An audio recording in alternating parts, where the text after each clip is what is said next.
النور لاح النور لاح لما حضرنا أبا زهراء.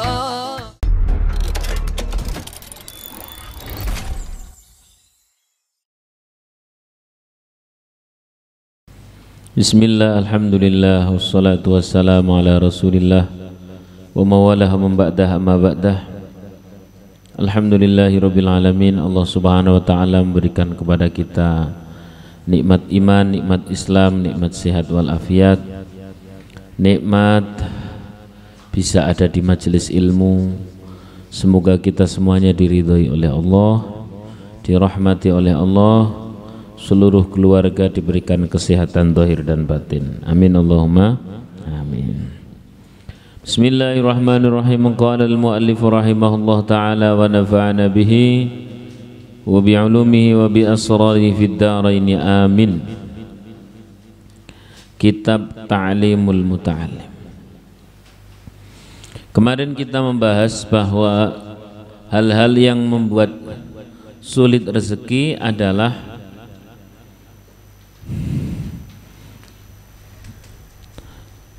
tergesa-gesa pulang dari masjid pada saat sholat subuh, atau dikenal dengan istilah lamcing, bar salam langsung pelencing. Hindari yang seperti itu, tidak usah tergesa-gesa ya. Usahakan ada waktu untuk zikir-zikir ya. Usahakan pula pada saat sholat Jumat seperti itu. Jangan pernah menjadi golongan sing berangkat telat pulang kasih. Model seperti itu ada atau tidak? Ada, orangnya hadir. Masya Allah ya. Kemarin itu membahas itu. Terus ada lagi apa?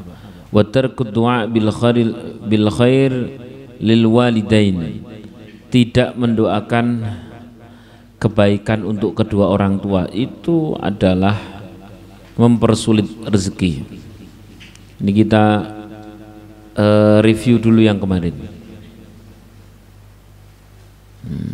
Sekarang yang sekarang udah ya. Kemarin itu ada beberapa hal yang sudah panjenengan tulis. Ini yang hari ini. Bismillahirrahmanirrahim. Qala Rasulullah sallallahu alaihi wasallam, Rasulullah sallallahu alaihi wasallam bersabda, istanzilur rizqa, istanzilu, pancinglah atau turunkanlah, turunkan. Istanzilu itu amrih medun, berarti rezeki yang ada di langit kemudian diturunkan bis sodakoti, dengan apa? Sodakoh. Zaman lagi butuh sesuatu begitu, sebenarnya sudah ada jatah rezeki untuk zaman. Namun kemudian bagaimana cara memancingnya adalah dengan sodakoh. Namun rezeki ini juga luas, tidak hanya selalu berupa uang. Nah, sebagaimana sodakoh juga tidak harus berupa uang. Wal bukuru mubarakun, dan waktu-waktu pagi adalah waktu yang diberkahi. Maka kemarin sudah kita bahas, hindari tidur ba'da apa? Subuh. Hindari tidur ba'da subuh. Lah kalau saya tidak subuhan, alah pamane aku. Ya. Wal bukuru mubarakun, waktu pagi itu berkah. Yazidu fi jam'in ni'am. Ya, waktu pagi itu bisa mengumpulkan banyak nikmat. Khususan fir rizki, terutama dalam urusan apa? Rezeki, insyaallah.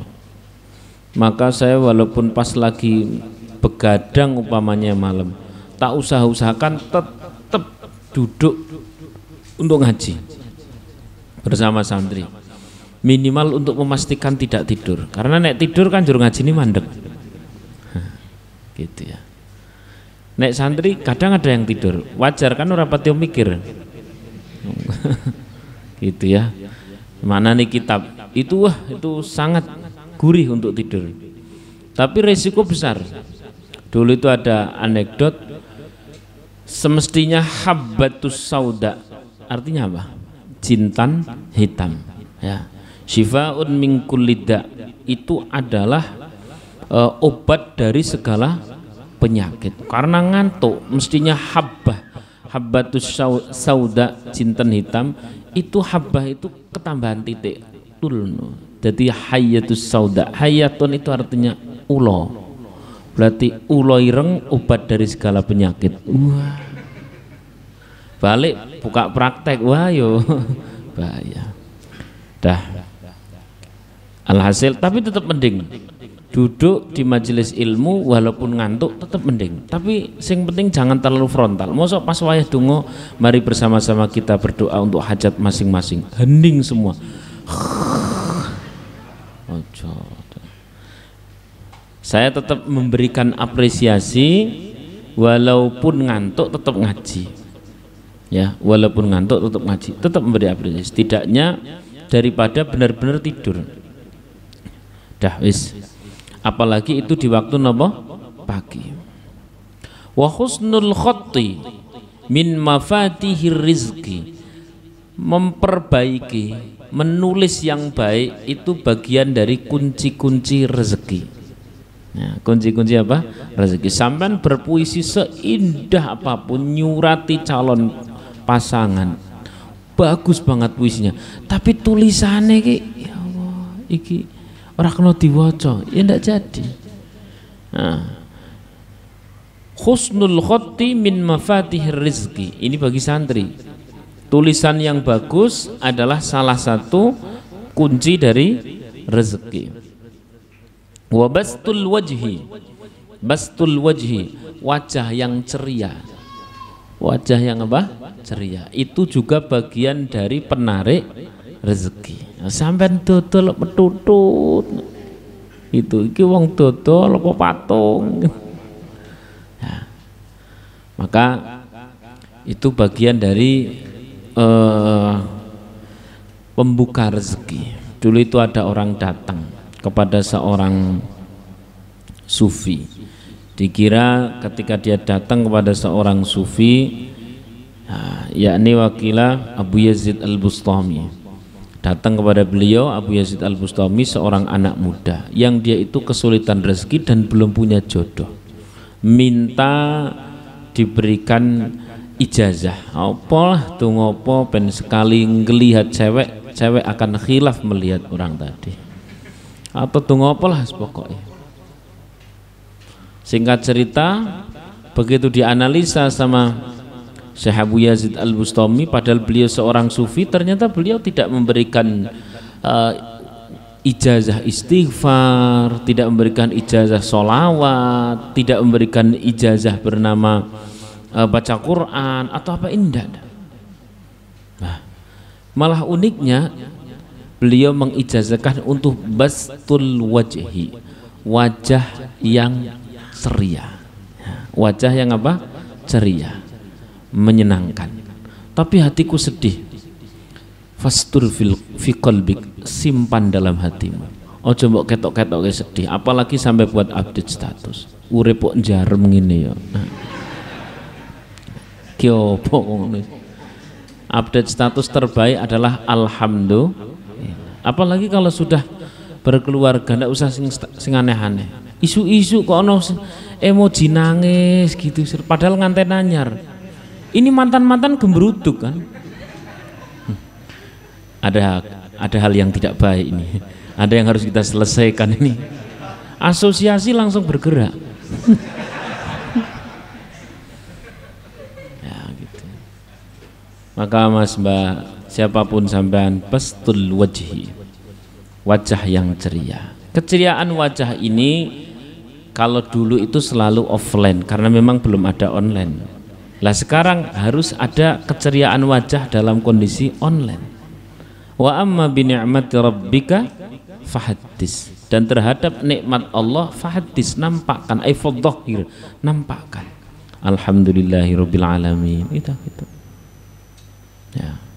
Walaupun aslinya mumet, aku paham semua. Seorang pria yang sudah punya istri itu ndongone enak, ya Allah berikan saya rezeki yang lancar buat nafkah keluarga. Coba nek jomblo ndong, ya Allah. Apa ya Allah? Kadang-kadang ya Allah, Wis lah, penting urip. Baik, yang seperti itu kau simpan. Tapi pada saat sudah berhadapan dengan manusia, wa amma bi ni'mati rabbika fahaddits, tahaddus bin ni'mah, menampakkan nikmat. Sallallahu alaihi Nabi Muhammad. Wa tibul kalami, dan ucapan yang baik, yazidu fir rizqi, dapat menambah rezeki. Ucapan yang apa? Baik. Gimana kabarmu? Alhamdulillah. Laris? Oh alhamdulillah. OTW laris. Laris belas orang sing tuku. Mumat iki zamane mencane tutup. Mas, mbuh. Malah tuku koncoku genah-genah. Itu tidak menambah rezeki. Tibul kalami yazidu fir rizqi.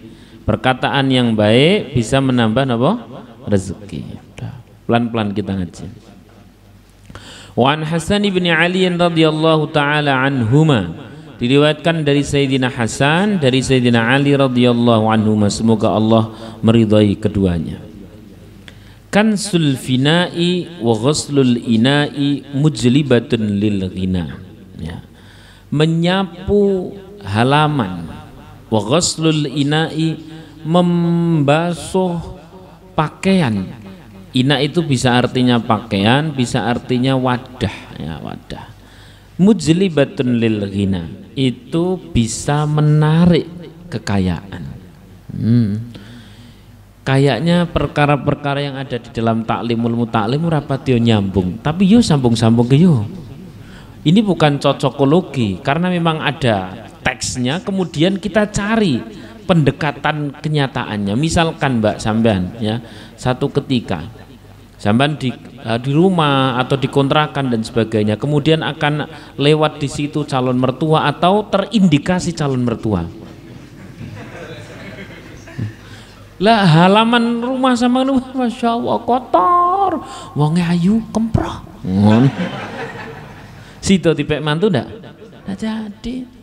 Kemprah, lah engko nek tak pek mantu omahku reget mah. Jojo malah ayu tok, lolak lolok malahan. Gitu ya.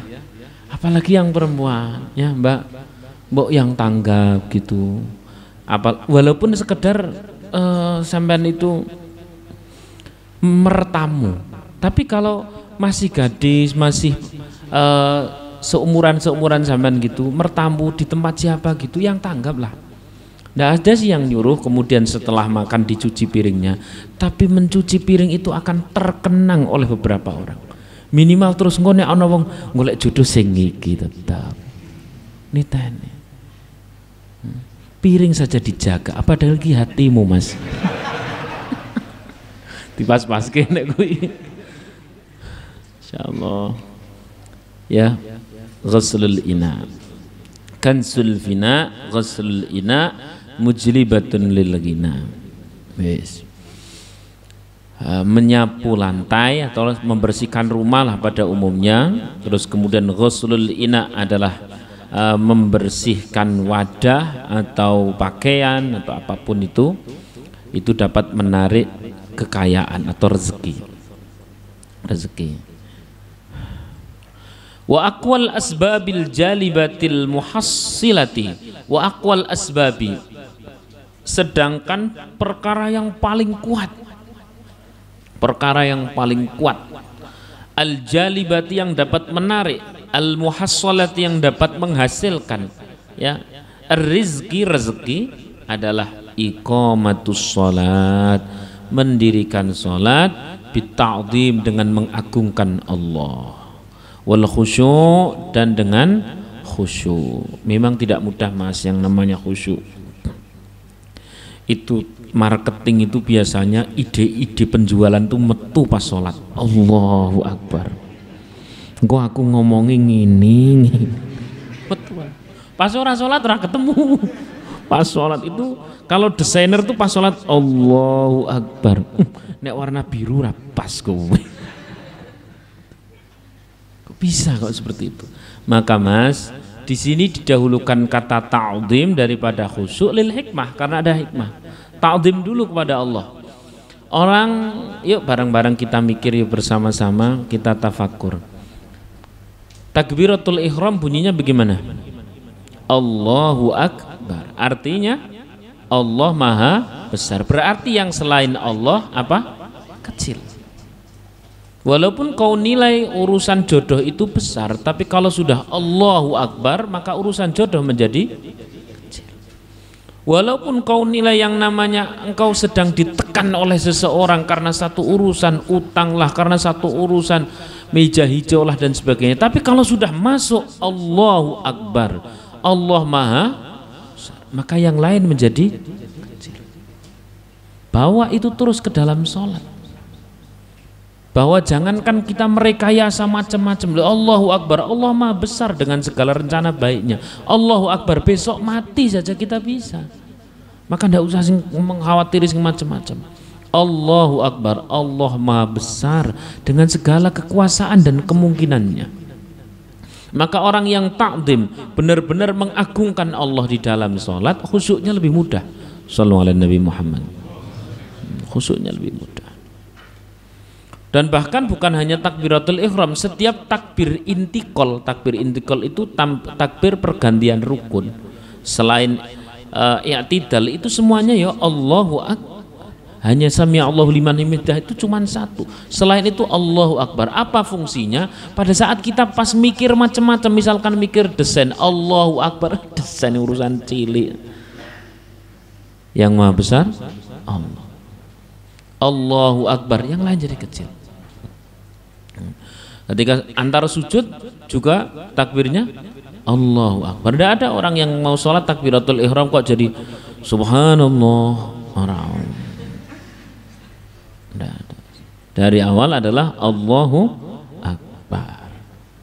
Allah Maha Besar, yang lain kecil. Dan benar akan menjadi kecil bila kita benar-benar bisa mengagungkan Allah, membesarkan asma Allah, membesarkan kuasa Allah selama proses kita sholat.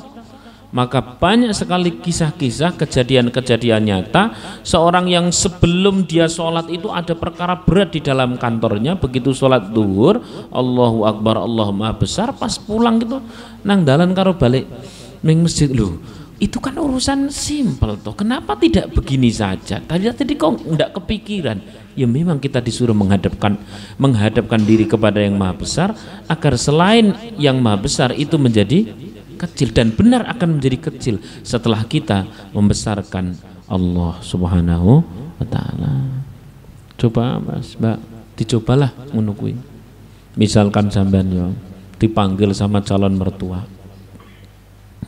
terus sempet pas ndelok nang Instagram di foto, nek wajah ini wajah galak dah, kumisi lho koyo kawat ngene, ngeri. Tapi sampean dipanggil. Cara yang paling simpel, sebelum masuk rumahnya dekati dulu Allah yang Maha Besar, maka urusan akan menjadi sallallahu alaihi Nabi Muhammad. Gini ki, yang kayak gini Mas, jangan menjadi teori tok, praktekkan. Temui yang Allah yang Maha Besar, maka biar segala yang menjadi urusan-urusan menurutmu besar itu akan menjadi kecil. Sesuatu besar atau kecil kan tergantung pembanding. Ya, tergantung apa? Pembanding. Ada yang paling tinggi di sini, paling besar di sini. Begitu ketemu sama orang-orang yang ada di mana? Misalkan orang Arab yang besar menjadi kecil pembandingnya. Ya kan? Nah, ternyata dari semua yang besar secara fisik, secara kemampuan, secara kekuasaan, tak ada yang mengalahkan dengan kebesaran Allah. Maka setiap kali kita memiliki satu problem yang menurut diri kita berat, besar, temukan pembanding yang tidak ada bandingnya besarnya, yakni siapa? Allah. Dengan cara sholat, karena memang sholat password pertamanya sudah langsung Allahu. Wajar kalau urusan rezeki itu jadi kecil. Sallallahu alaihi Nabi Muhammad. Namun jangan sampai lupa, kau khusyuk seperti apapun, tapi sholatnya kok orang nganggo fikih, ya salah. Ono sujud tok ping 3. Lho ki mumpung lagi semangat Ustaz. Oh, semangat ping. Maka wa ta'dilil arkani, dengan menunaikan rukun-rukun secara tepat. Ngaji lah Mas, ngaji kesaranmu. Jangan nek urung bisa sholat sing apik banget ya, saya sarankan untuk ngaji rutin dimanapun monggo. Kalau mau di pondok yang masalah perkara sholat itu di madrasah maghrib itu ngaji Quran sebentar, habis itu ngaji fikih Safinatun Najah, ya di sana praktek sholat, praktek wudhu, praktek tayamum dan sebagainya. Karena itu memang harus dingilmuni. Nek ndak dingilmuni koyo-koyo ini bener-bener loh. Koyo ini bener-bener loh. Dan sampai umur berapapun kalau memang tidak menyengaja belajar, ya ndak tahu. Buktinya pada saat saya umroh itu ada orang pas tayamum itu di jok pesawat terbang itu tayamum tempel, terus kemudian tempel lagi di telinga, tempel. Aku kan mikir, ki ono wong nendangi jok pesawat, oh gue lagi ngubah sikit. Ngopo ra kumur-kumur pakai debu no ya? Padahal orang sudah sepuh. Karena apa? Ya karena yang namanya belajar tata cara sholat, tata cara wudhu dengan benar itu memang harus meluangkan waktu untuk belajar. Tidak bisa hanya baca buku, tidak bisa. Harus belajar, luangkan waktu. Mumpung sampean lagi jadi perantauan, jadi ora isin ketemu kanca tangga, ih wis gede latihan wudhu. Ora ono. Nek lagi perantauan kan gampang wae, dhewe padha-padha ora ngerti wae. Wis ngono wae. Sallallahu alaihi Nabi Muhammad. Itu kalau di pondok setiap hari. Dan alhamdulillah kalau yang pagi itu kan santri balita, taman kanak-kanak. Kalau ba'da maghrib taman kawak-kawak. Jadi sampai ora isin insyaallah. Belajar wudu, belajar sholat. Kita belum tahu loh Mas, sujud kita, rukuk kita itu sudah betul atau belum? Karena menurut kita sudah betul, sebab tidak ada yang guide. Sebab tidak ada yang melihat posisi-posisinya. Pada saat rukuk kemudian di atas itu dikasih penggaris, kok ternyata masih bengkok, ya belum tepat. Menurut sampean pada saat melakukan, ya sudah tepat. Sallallahu alaihi Nabi Muhammad. Ya, maka di sini selain khusyuk adalah wa ta'dilil arkan, dan rukun-rukunnya itu dipenuhi. Wasairi wajibatiha, dan kemudian kewajiban-kewajiban sholat pun dipenuhi. Wasunaniha, dan sunah-sunah sholat. Jangan sampai umur sampai 30-an, sampai 35 rukun sholat saja belum tahu jumlahnya berapa, terus kemudian rukunnya yang mana, sunahnya yang mana. Jangan sampai Mas. Kudu wis ngerti zaman, kudu wis ngerti. Wis tiwas ngajine wis dhuwur-dhuwur banget. Isine hawane meh debat wae. Ternyata rukun salat orang ngerti. Ki pomane malaikat iso guyu kan nahan guyu tenanan. Iki wong kiwaku banget asli. Ya. Nah, rukun salat ya. Wa adabiyah, dan adab-adab salat. Dah, ini 8:30 kita berlanjut ke ngaji kitab Unwanul Hikam. Kita Fatihah. Al-Fatihah. A'udzu billahi minasyaitonir rajim. Bismillahirrahmanirrahim. Alhamdulillahi rabbil alamin arrahmanir rahim maliki yaumiddin. Iyyaka na'budu wa iyyaka nasta'in. Ihdinas siratal mustaqim. Siratal ladzina an'amta 'alaihim ghairil maghdubi 'alaihim waladdallin. Amin. Bismillahirrahmanirrahim. Qala al-muallif rahimahullah ta'ala wa nafa'ana bihi wa bi'ulumihi wa bi asrarihi fid darain amin. Wa ya harisan 'ala al-amwali tajma'uha ansita anna surura al-mali ahzanu. Wa ya harisan 'ala al-amwali tajma'uha ansita anna surura al-mali ahzanu. Wa ya harisan, wahai orang yang berhasrat, wahai orang yang hasrat rakus, ambisius, alal amwali, terhadap harta. Wahai orang yang ambisius, wah saya tahun ini harus memegang uang 1 miliar. 1 miliar harus saya pegang dengan mudah, sekali angop 1 miliar. Wah, mendengar ini harisan al amwal. target saya ganti mobil seperti ganti sandal. Wah, semua aneh-aneh wis pokoknya. Di kamar ditulisi, wah, freedom, bisa naik pesawat di atas pesawat. Wah, semua macam-macam. Ya harisan al amwal. Wahai orang yang sangat ambisi dalam urusan harta, tajma'u, kau mengumpulkannya, mengumpulkan harta. Padahal ansita, kau ini lalai, lupa, lalai. An-sururul mali, bahwa kesenangan harta, ahzanu, adalah kesedihannya. Kesenangan harta adalah kesedihan. Kesenangan harta itu adalah apa? Kesedihan. Maka ada sebagian orang di duit akeh, ya mung disedekah ketok. Kenapa? Karena dia paham kalau ini terus nempel ini akan membawa sedih. Tapi kalau ini disedekahkan, maka ini akan sudah menunggu di alam sana. Masya Allah, orang-orang tersebut kita benar-benar Masya Allah sangat ta'zim. Semoga Allah muliakan. Amin Allahumma amin. Baik, saya lanjutkan. Wa ya harisun 'alal amwali tajma'uha, wa orang yang sangat berhasrat menumpuk-numpuk harta. Ansita, engkau ini lalai anna surul mali, bahwa bagiannya harta itu azanu, kesedihan, kesusahan, kesulitan, kesengsaraannya. Kok bisa? Iya, bisa banget. Karena setiap kali kita mengumpulkan seberapa banyak harta, setiap kali itulah kita akan mendapatkan hisab yang sama sebanding. Al-yawma nakhtimu ala afwahim wa tukallimuna aydihim wa tashhadu arjuluhum bima kanu yaksibun. Mulut ini udah tidak bisa bicara, yang bicara tangan. Dulu pernah ngambil milik siapa? Mulut ini udah tidak bisa bicara, yang bicara adalah kaki. Kaki ini dulu pernah berjalan kemana? Ya. Masya Allah. Surah apa tadi yang saya baca? Surah Yasin ayat 65. Sallu ala Nabi Muhammad. Ya Allah ya Rahman ya Rahim.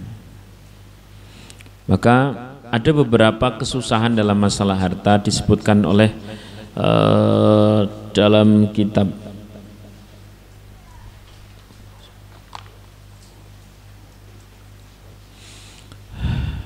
Ma'arifus Sadat, bahwa kesedihan orang atau kesengsaraan orang yang menumpuk harta itu adalah satu, dia akan lelah dalam menumpuknya. Dia akan lelah dalam menumpuknya. Man kana di dunya hammahu farraqallahu amrahu. Siapa orang yang targetnya adalah cuman harta tok, maka Allah justru akan memporak-porandakan urusannya. Kalau orang tersebut disayang, tapi kalau orang tersebut dilulu, ya justru akan diberi. Sebagaimana dalam surah An'am 44 yang sering kita bahas. Wa ja'ala faqrahu baina ainaihi, sudah 24 jam itu harta menghabiskan waktu kita. Ternyata ja'ala faqrahu baina ainaihi, Allah Subhanahu wa taala menjadikan rasa kurang fakir di pelupuk matanya. Jadi rasanya kurang terus. Tidak pernah cukup. Sudah jelas tidak pernah cukup, rasanya kurang terus, menghabiskan 24 jam masih ditambahi lagi. Wa ma atajud dunya illa ma kutiba lahu, dan ternyata dunia itu hanya akan terpegang yang memang sudah ketulis. Kalau tulisannya cuma 10 juta walaupun dapatnya 100 juta, maka yang 90 adalah diacarakan oleh Allah. Sing acara ditipu karyawan lah, sing acara anak rewel lah, anak rewel paling-paling 1 juta 2 juta kan wong sugih, bojo rewel. Wah, 100 juta kecil tuh ya. Masya Allah. Na'udzubillahi min. Tetap yang kepegang hanya yang ditulis, padahal sudah kadung menghabiskan waktu. Ini Mas, dengan ngaji kayak gini itu biar sejak awal tertata hati. Ya, biar tertata. Kalau toh nanti sampai menjadi orang kaya, maka kekayaan itu tidak akan membuat kau bangga, karena itu titipan Allah. Kenapa? Karena dari awal engkau sudah tata hati itu. Ya Allah, Saya memang ada rasa ingin kaya, tapi saya tidak mau diperbudak oleh harta, sehingga menghilangkan sholat, menunda sholat, sampai jadi doyan makan teman gitu misalnya. Ini orang kalau kadung seneng karo bondo, wah masya Allah, itu yang namanya kambing itu kan paling pola apa coba, makannya rumput. Orang no istilah kambing kok doyan hamburger. Tapi kalau manusia kadung serakah, wah bisa makan macam-macam. Aspal dimakan, semen dimakan ya kan. Konco dipangan pisan, mertuane pangan pisan. Naudzubillahi min. Maka ayo kita tata jiwa kita untuk tidak memiliki hasrat yang sangat berlebihan kepada harta. Dari awal kita tata bahwa kekayaan boleh, ya, menumpuk harta boleh, tapi menumpuk harta, kekayaan atau apapun itu harus kau pahami sejak awal. Itu adalah bagian dari anugerah atau rahmat Allah. Maka cara mengambilnya, cara merayunya adalah cara merayu rahmat Allah, bukan dengan mengambil hak orang lain, bukan dengan kemudian menghilangkan waktu sholat, bukan dengan sampai berbohong dan sebagainya. Jadi simpelnya adalah nek wis wayah sholat ya sholat. Wong sekemrungsung apapun kita golek duit, is ngono-ngono kuwi tok. Istiwas kemrungsung ndak karu-karuan, sholatnya sampai telat, nek meh sedekah dadi iman-iman, ya kan? Terus kemudian sampai sholat saja bukan hanya telat, sholat biji iling duit. Allahu Akbar. Iki nek duit semini modal semini, ora masuk. Begitu assalamualaikum warahmatullahi wabarakatuh. Oh iya badine semini. Kan eman ma'atat dunya ila ma kutiba lahu, kata dalam hadis. Harta itu tetap hanya akan diberikan yang tertulis saja, yang tertulis saja. Ya Allah ya Rahman. Jadi pertama, kelelahan perkara harta adalah saat kita mencari, akan lelah sekali, insya Allah akan lelah sekali. Maka istirahatnya adalah pas ngaji kau ngene iki Mas. Tadi zaman kan seharian sudah kerja, masa iya waktu ini entek gue kayak kerja. Loh malam saya harus menyiapkan ini buat besok pagi. Lah terus besok pagi kerja, iya besok pagi kerja. Terus sorenya, kan saya belum pulang, malamnya saya siapkan yang besok pagi. Masya Allah, no urip kok model kok ngono. Wong pemesin ngaji lho, sholat jamaah yang masjid sing tenang gitu lho. Shallallahu alaihi Nabi Muhammad.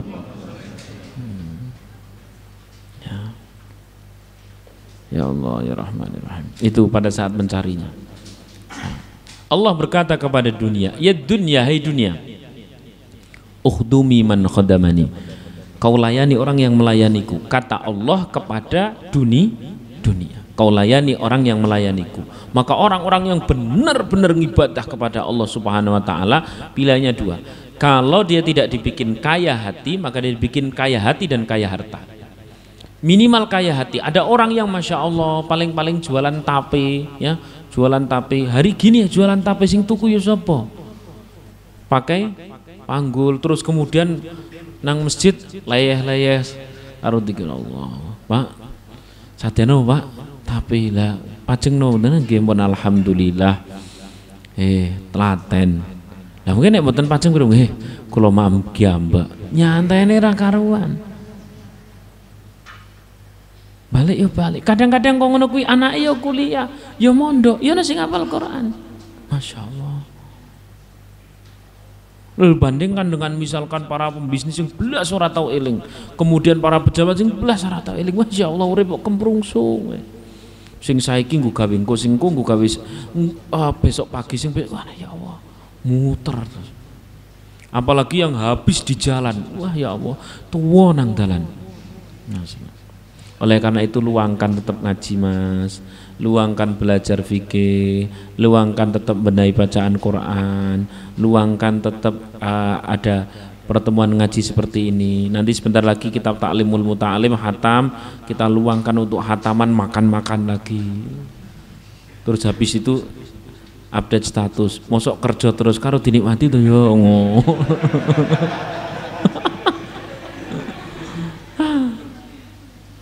Masya Allah.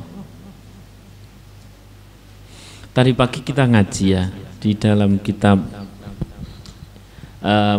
Masya Allah, Al-Isti'dad.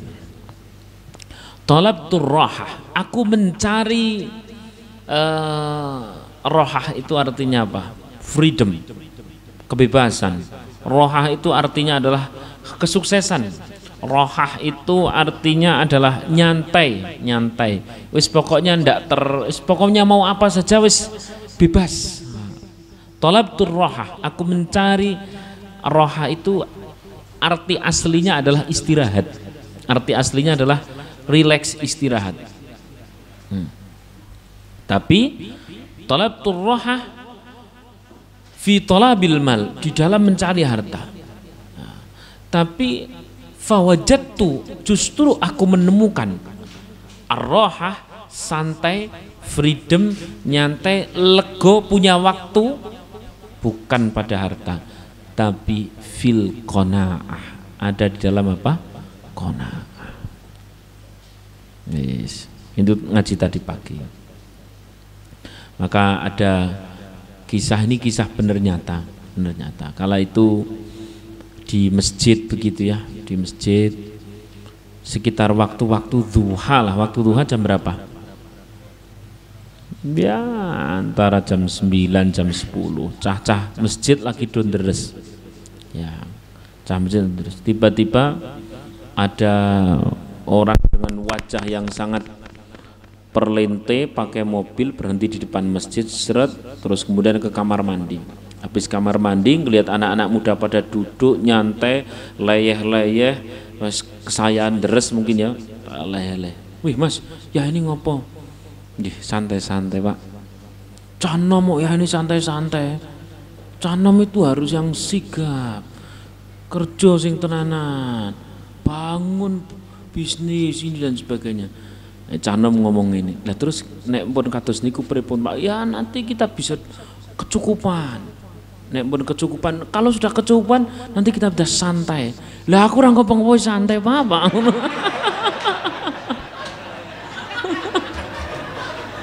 Sekarang gue gawe ibadah ya kan. Sallallahu ala Nabi Muhammad. Masya Allah. Aneh. Ya Allah. Ya tetap sampean nyambut gawe mas.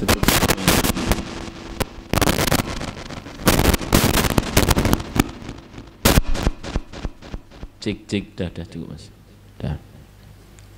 Ya, iya tetap kerja yang sungguh-sungguh. Tapi wayahnya duha, yuk istirahatlah duha, sholat duha. Loh, di kantor ndak boleh sholat duha. Ya, piyelah ndonga dhisik ya Allah, beri saya kantor yang boleh sholat duha. Habis itu sampean ditokke iso gawe kantor dhewe. Iso wae. Alhamdulillah. Insyaallah. Ya Allah. Itu kesusahan pertama adalah pada saat mencarinya orang nanti ya dunya uhtumi man khodamani, kau layanilah orang yang melayaniku, wastakhdimi, kata Allah kepada dunia, wastakhdimi, dan sekalian kau kerjani, kau perbudak wahai dunia orang yang mengabdi kepadamu. Allah perintah kepada siapa? Dunia, agar dunia ini memperbudak orang yang melayani dunia, agar dunia ngerjani. Namanya ngerjani itu ngeprank lah. Wong diprank karo bondo, ya Allah, dipranknya bukan nggak tanggung-tanggung, 20 tahun diprank. Ketika dia sudah usia begitu dia baru terasa, ternyata duniaku tidak bisa menolongku. Ya raisalah mesti nolong Gusti. Dan itu terjadi banyak sekali. Ya Allah, oleh karena itu mas, sampean toto bener atine sing mumpung masih muda-muda kayak gini. Mumpung masih muda-muda. Ya tetap kerja, tapi ora kemrungsung. Wonge ora sida tuku, nyantai. Oh, cancel ya Pak? Oh, enggak apa-apa. Lu kok enggak apa-apanya? Ya alhamdulillah. Rezeki sudah ada yang ngatur, Pak. Oh ya sudah.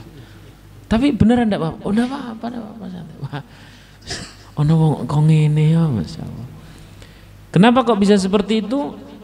Al insanu kismani. Manusia terbagi dua. Zahiriyun wa batiniyun. Manusia secara zahir yukhalitu bil makhluk. Manusia secara zahir itu ketemunya dengan makhluk. Kalau itu penjual ketemu dengan pembeli. Memang namanya orang jualan. Wal batin, sedangkan hati yukhalitu bil khaliq. Hati ini bertemunya dengan Allah, alias yang diharapkan rezeki adalah Allah. Ketemu pada saat jualan, memang kita ketemunya sama manusia bernama calon pembeli. Tapi dari awal kita tata hati bahwa yang ngatur rezeki adalah dadi upamane ora sida tuku, oh Allah lagi yang ngatur. Barangkali Allah Subhanahu wa taala akan memberi yang lebih besar. Udah selesai. Shallallahu alaihi Nabi Muhammad. Yes. Itu pada saat pertama. Jadi kalau dari awal gitu kita sudah menata hati pada saat proses mencari dunia, insya Allah lebih tertata. Ya. Kemudian saya baca lagi, wa ya harisan 'alal amwali tajma'uha. Wahai orang-orang yang menumpuk harta, yang berhasrat, yang berambisi menumpuk harta. Ansita, kau ini lupa anna surural mali, bahwa kebahagiaan harta itu ahzanu, kesusahannya pada saat apa? Kalau tadi saat nyari, nomor dua adalah saat mati. Gak ada orang yang lebih susah melebihi matinya orang yang cinta dunia. Bahkan pada saat menunggu ajalnya dia wis kepikiran tokone, terus kemudian tanahnya, sertifikat tok lho, kuantel sampai ngelacak iki sing tanah sing dilu nganti bingung. Masya Allah. Terus kemudian belum lagi mobilnya, ini semuanya ditinggal. Masya Allah. Begitu blek, susah era karuan. Itu semuanya hanya akan berpindah kepada ahli waris. Ya kalau ahli warisnya benar, kalau enggak di mana? Susah. Lebih susah lagi kalau sudah masuk ke alam kubur. Semuanya sepakat. Di dalam Al-Quran disebutkan bahasa penyesalan orang yang kalau sudah masuk ke alam kubur. Menyesalnya adalah Rabbi laula akhartani ila ajalin qarib. Ya Allah, mbok saya ini dihidupkan sebentar saja. Terus dihidupkan sebentar saja, pendek enggak apa-apa. Ila ajalin qarib. Fa as-sadaqah, aku mau sedekah. Saya ini sebelum mati itu masih punya tanah bagian sana, masih punya sertifikat yang ini, masih punya kendaraan yang ini, masih punya simpenan duit. Saya tidak bilang sama siapa-siapa. Ada sih istri tahu, tapi kayaknya buat nikah lagi, itu mumet kan.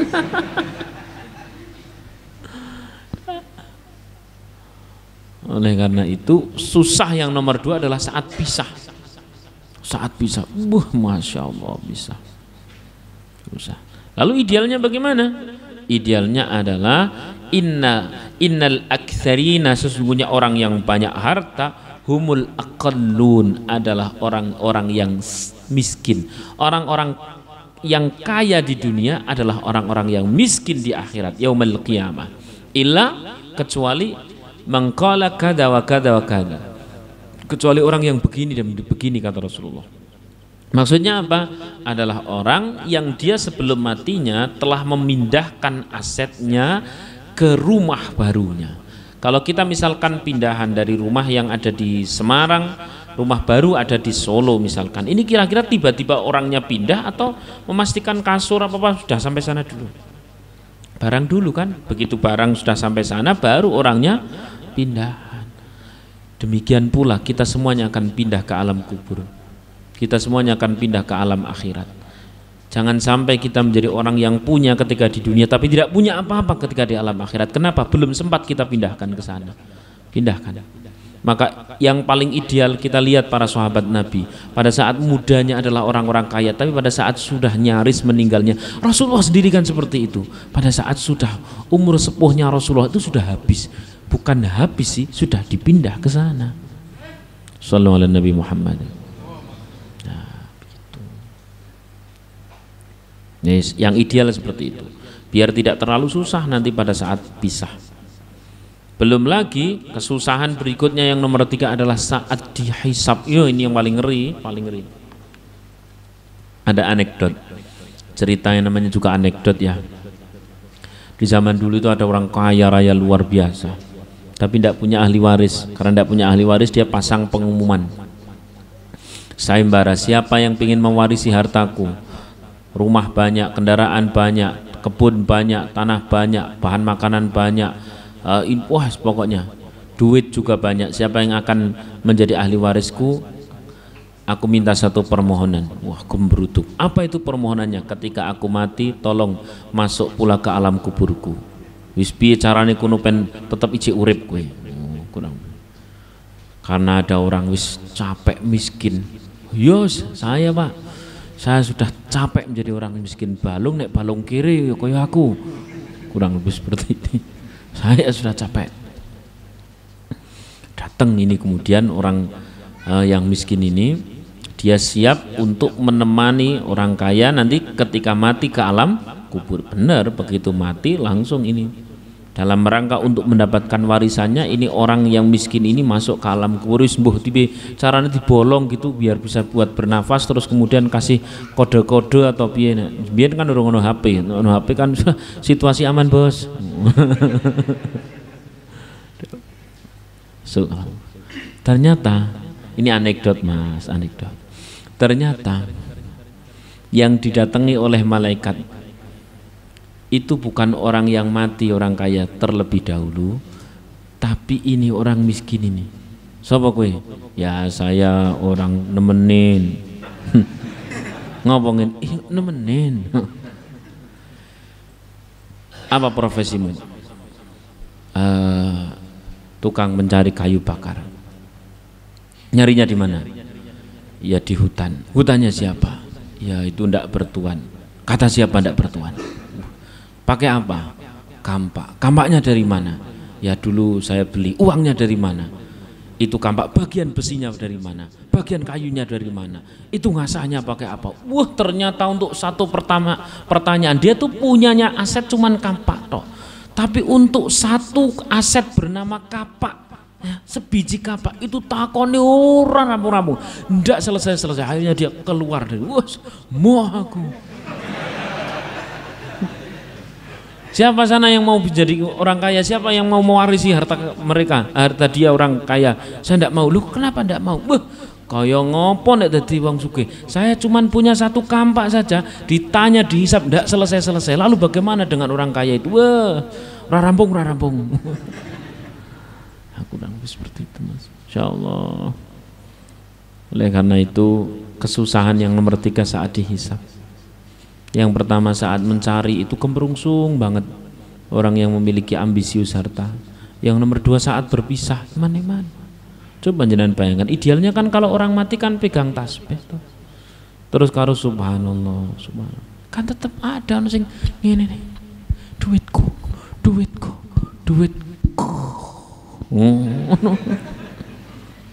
Na'udzubillahi min. Yang nomor 3 adalah pada saat dihisab. Ya Allah. Satu lagi hadis saya bacakan. An Usama ta'ani Nabi sallallahu alaihi wasallam. Sallallahu alaihi Nabi Muhammad. Qala, Usama bin Zaid ini meriwayatkan satu hadis bahwa Rasulullah sallallahu alaihi wasallam bersabda. Sabdanya Rasulullah itu begini, qumtu ala babil jannah. Aku berdiri, ini pada saat beliau sedang mi'raj. Aku berdiri ala babil jannati, di pintu surga. Fakana ammatan man dakhalahal masakin. Umumnya orang-orang yang masuk ke surga lebih dahulu adalah orang-orang miskin. Bersyukur masing kira-kira kuwi, alhamdulillah. Kos-kosan ra kuat bayar, alhamdulillah. Mlebu surga paling cepat insyaallah. Ya tetep ditakoni iki tetep bayar, Mas. Wa ashabul jaddi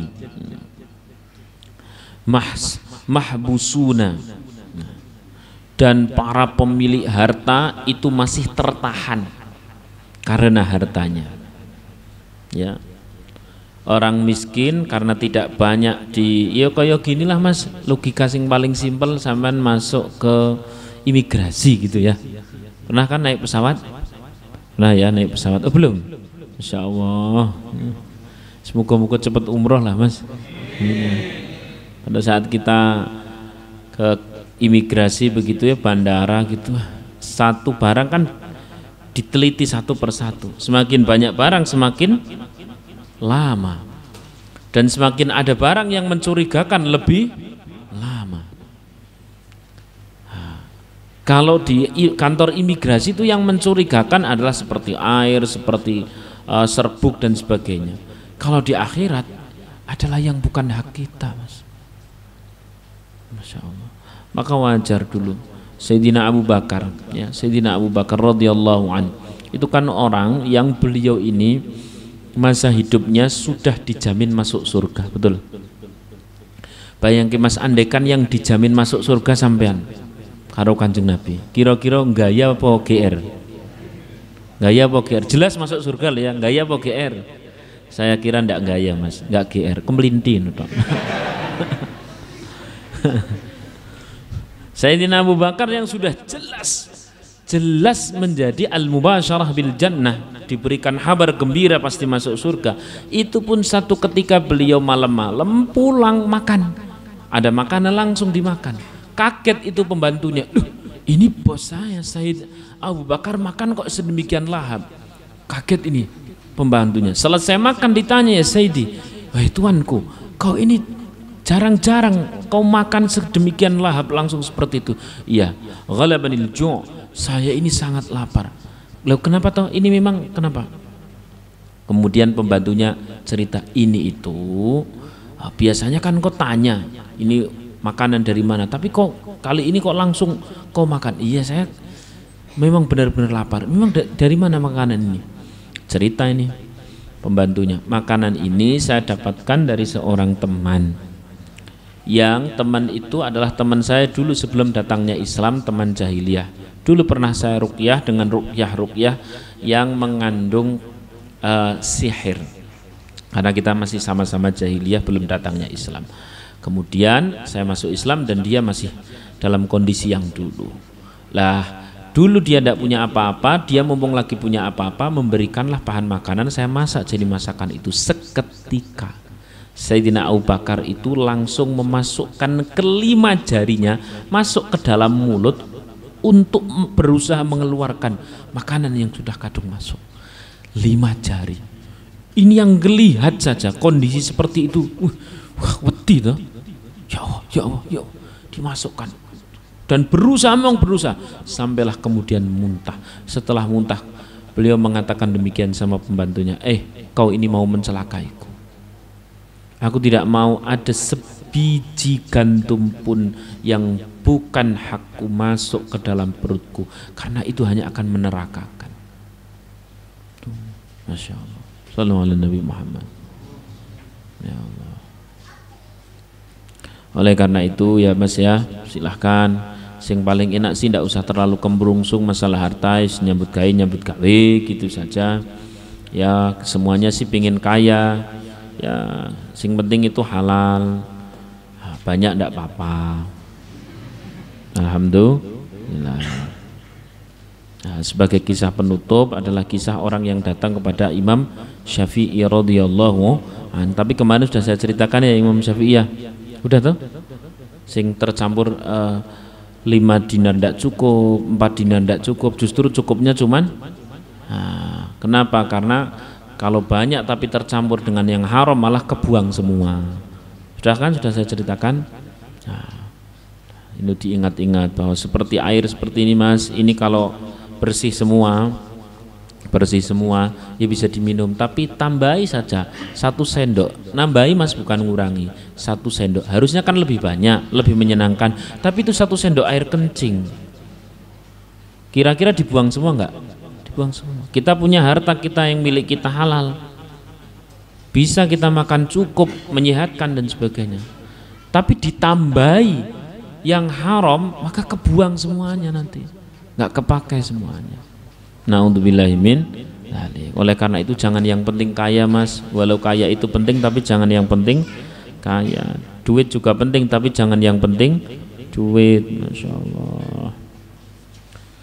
Yes, daripada kita mendapatkan minimalnya 3 kali kesusahan. Kesusahan saat mencari kemerungsung, kesusahan saat pisah, kesusahan saat dihisab, dan yang paling susah halaluhu hisab, haramuhu adab. Harta itu kalau halal dihisab, kalau haram diadab. Yang paling kita tidak mampu adalah disiksa. Masya Allah. Demikian, semoga bermanfaat. Ini bukan dalam rangka menakut-nakuti, justru kita bersama-sama berdoa. Allahumma Allahumma ghnina, ya Allah cukupkan kami bihalalika, dengan rezeki halal dari Engkau, an haramik, dan jauhkan rezeki yang haram, ya arhamar rahimin. Ya, jadi rasa sing cukup, sing penting halal ngene dhewe, rasa milik ngon liyane, wis gitu. Nah, tuh. Sudah hafal semua tadi doa ya? Ya, nanti kalau belum hafal nanti tak share di Instagram, itu tak share ya.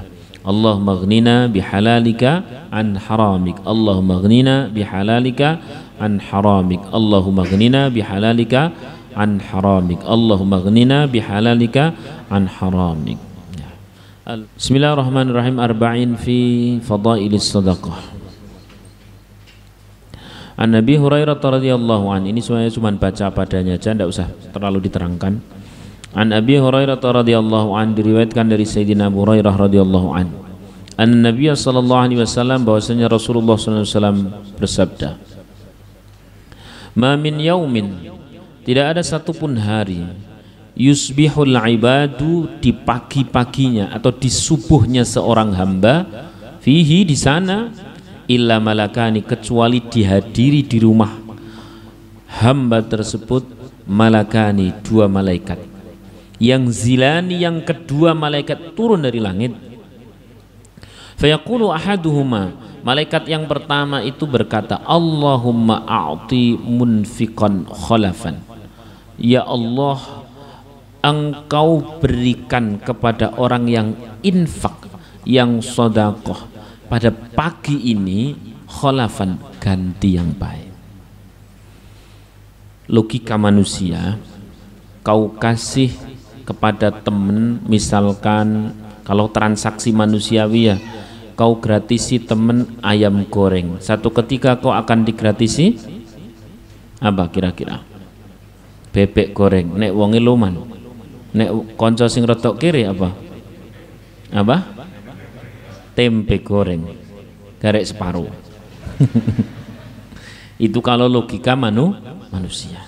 Tapi kalau logika di dalam ilmunya Allah, yang namanya khalafan, ganti dari Allah, itu tidak harus selalu uang. Kau sedekah uang setiap subuh, tapi ini memang hadisnya subuh, Mas. Maka kalau kenceleng itu saya kasih nama sedekah subuh gitu aja, biar kita ngelatih. Nanti kalau sudah penuh baru dikasihkan. Siapa yang lagi butuh, tetangga atau adik atau kakak, yang penting jangan dijonggel untuk beli pulsa. Itu ya, ini hanya alat saja itu kenceleng itu ya, mana tuh? Ya, ini maka saya kasih namanya sedekah subuh, karena memang setiap subuh malaikat, 2 malaikat datang. Allahumma ati munfiqan khalafan, ya Allah berikanlah ganti bagi orang yang infak pagi ini, bagi orang yang sedekah pagi ini. Ganti dalam logika mukmin ya, logika Allah, maksudnya logika dalam orang-orang yang beriman itu tidak harus persis seperti tadi itu ayam goreng menjadi bebek goreng, bukan. Tapi boleh jadi kau kasihkan uang untuk sedekah kepada Allah, dan yang ngamini malaikat. Malaikat itu kalau ngamini lebih garansi mustajab daripada konco sing ngamini. Amin, amin, amin, amin, amin apa? Tenanan ora guyon. Tapi kalau malaikat yang ngamini garansi. Kenapa? Tidak ada malaikat punya dosa. Apa ada istilah malaikat ketangkep? Nah, maka ganti dari yang kita sodakohkan itu kalau dalam versi Allah bisa apapun. Boleh jadi yang kau sodakohkan adalah uang, gantinya adalah jodoh. Boleh jadi. Boleh jadi pula bukan jodoh, mertua ngei anake. Ya. Atau kemudian ada seseorang yang ngasih rumah berikut anaknya, kan boleh jadi. Nggak nunggu toh? Jadi, Masya Allah, itu bisa luar biasa. Atau berupa sebuah bisnis yang besar, itu namanya kholafan, ganti dari Allah Subhanahu Wa Taala. Kalau ganti dari manusia, aduh kecil. Dan yang doakan, yang memberi doa bukan sembarangan, adalah malaikat yang memang diperintah oleh Allah setiap pagi datang. Maka saya sendiri pakai mas yang kayak gini-gini nih, bener-bener tiap subuh. Dan momen subuh itu jangan diganti yang lain. Pas engkor atau awan sithik jam-jam 10 us beda. Cara istriku, malaikat celak munggah ki lho. Ya saya bilang begitu. Segera nyari gitu. Ya walaupun kalau memasukkan ke sini tuh uang sisa cukup lah. Yudit 1.000 gue gak tuku pulsa 10.000, sisanya masukkan. Wa yaqulul akhar, dan malaikat yang satunya berkata, Allahumma a'ti mumsikan talafan. Ya Allah, berikan kepada orang yang menahan harta talafan, kerusakan rezeki. Ini bagi yang memang tidak punya ya tidak berlaku, tapi yang bagi punya kok ditahan, dia khawatir ini itu dan sebagainya, pasti nanti rezekinya rusak. Alias bukan menjadi rezeki tapi apa? Kemarin ampas rezeki. Oleh karena itu usahakan punya. Tidak harus dari sini mas, tidak harus dari sini. Saya tidak terlalu berkepentingan untuk menyebarkan ini, tapi saya sangat berkepentingan untuk menyampaikan bahwa setiap pagi ada malaikat datang ke rumahmu. Saya ngekos, yus ngekosmu. Angel men kowe ngomong. Saya sangat berkepentingan untuk mendakwahkan kebenaran hadis ini. Ya, sangat berkepentingan. Kenapa? Itu pun nanti ketika kau melakukan, saya akan mendapatkan royalti dari Allah Subhanahu Wa Taala. Ya, sangat. Kalau engkau ambil dari sini, alhamdulillah. Tapi kalau engkau ambil dari yang lain juga boleh, silahkan. Kalau engkau bikin sendiri juga boleh. Misalkan, milik konseleng milik dua aku terlalu jelek. Kelasku nggak lapisan emas toh ya. Wah, yo kena wis kono. Yang penting bagi saya adalah saya sudah menyampaikan bahwa setiap subuh datang dua malaikat mendoakan ganti yang jauh lebih baik bagi orang yang pagi itu jangan diganti dengan siang, jangan diganti dengan malam, pagi subuh. Karena bahasa di sini yusbihu, subuh, ba'da subuh. Jangan diganti dengan yang lain, jangan diganti waktu yang lain. Dah kau masukkan ke dalam kotak, kau masukkan, syukur kau berikan. Kalau kau masih sempat, misalkan sampean tang ini jam 3 terus kemudian masih mencari orang yang fakir dulu, habis itu subuhan, tapi kata orang percaya aku. Maka yang paling simpel nganggo iki jret oke. Entah kau bisa ngambil dari lembaga manapun, tapi saya berkepentingan untuk menyampaikan bahwa subuh itu istimewa. Coba lah, nanti diganti oleh Allah Subhanahu Wa Taala dalam sesuatu bentuk yang sangat luar biasa, yang kau tak terduga luar biasa, gitu ya. Kalau toh mau mengambil ini dipersilahkan, ya. Kalau mau mengambil yang lain silahkan. Masya Allah, alhamdulillahirabbil alamin. Rawahul Bukhari, hadis riwayat Imam Bukhari, berarti sahih. Al-Fatihah. A'udzubillahi minasyaitonirrajim. Bismillahirrahmanirrahim.